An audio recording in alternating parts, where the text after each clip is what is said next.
What up, YouTube? I got my spoiler painted. They call them sand. Cured a couple pops. But right now, I'm gonna start cleaning this surface area. Show how it looks like.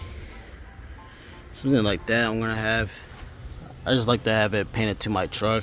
Like I see other people have it just satin color. I'm not a fan of it. Hopefully having this will eliminate the water leak on the third brake light, because I see these a lot in the dealership that water goes in here, but I see it's not sealing right.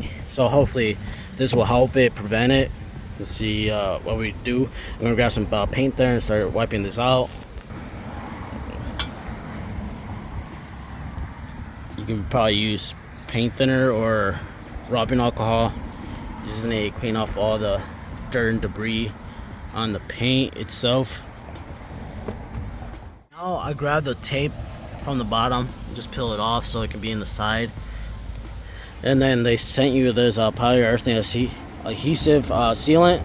So basically you just want to put right here all over the spoiler. I took out the 3M.